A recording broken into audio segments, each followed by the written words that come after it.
Okay, so first we are taking a twist on a classic cocktail to kick things off. The Singapore Sling is a sweet and fruity gin-based drink. Prepare yourselves for the San Luis Sling. Yeah, now Milissa Crawford from Port Fonda is here to show us how to make this. Now, real quick, I got to tell a story. From the last time we got to hang out was last May. I think it was Take Your Son to Work Day.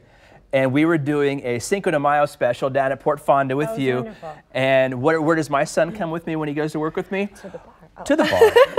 At 9:30 in the morning. He was amazing, and we ID'd him, so don't worry. Yeah, they did ID him. It was totally fine. He had a cup of coffee on the side of the bar. It was fine. All right, first off, this is a drink that uses Mezcal.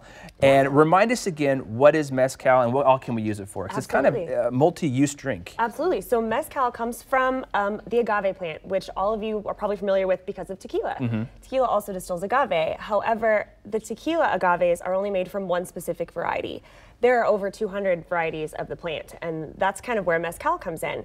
Mezcal uses all of those, and it also takes a lot of notes from the terroir, which are environmental factors that can affect the flavor. The terroir? Terroir. It's a wine term that's often used. So Mezcal can vary. It's a lot like Scotch, where it can be smoky, it can be really earthy, it can be sweet, and a lot of just different things go into that. So there's a much more variety in Mezcal. Now, with a lot like some Scotches and different whiskeys, is it aged quite a bit, and does that have a different a say in how it tastes? So yes and no. It doesn't get aged after distillation in a barrel necessarily like whiskey, where it imparts all that color, but it does sit in the still to impart flavors when they're cooking the agaves underground. A lot of people think of Mezcal as tequila's smoky cousin, which is good, but it also kind of is a deterrent because people are afraid of that smoke. So we want to, at Port Fonda, to make sure people know that there's probably a Mezcal variety that everyone will like. All right, well, let's get to making it right now. And as you're making it, kind of talk a little bit of that remember that smoky characteristic is what you were talking a lot about when you made it before. So the Singapore Sling, the classic cocktail, has been around since the 1900s, and it's a gin-based cocktail.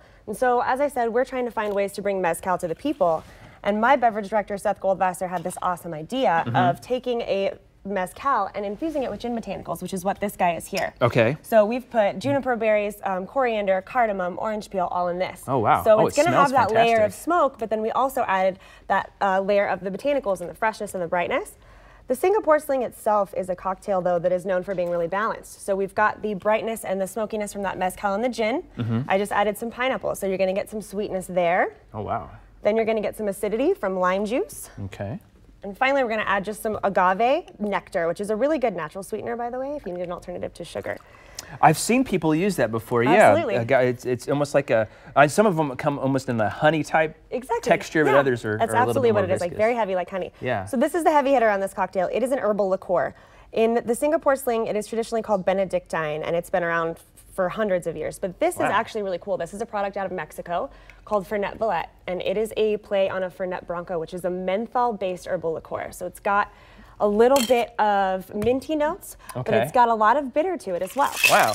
What's it called again? A Fernet? It's called Fernet Valette. A lot of people would know and have seen Fernet Branca and probably drink that at their bars. This is distilled with cane sugar, and it's actually made in Mexico, and it's a little bit lighter. Fernet Valette just seems like a really fun thing to say, too. Doesn't it? So we're going to shake all that up, and then we're going to top it off with just some soda, sparkling water. We love Topo Chico here, so that's what we use at Port Fonda. And I do love that you used that last time in the cocktail you made as well. Always. And lastly, some cherry juice. Give it a little zing.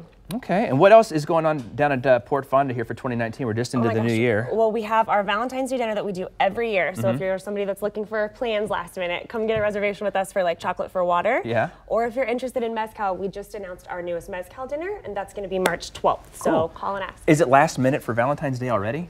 You know, it depends on who you ask. Please don't let my boyfriend hear that. It's not me. I'm not last minute, I'm planned. Don't let my wife hear that either. So, well, thank you, Milissa, for being here. We appreciate it. And it's the San Luis Sling. San Luis Sling. There it is. Blend, over to you.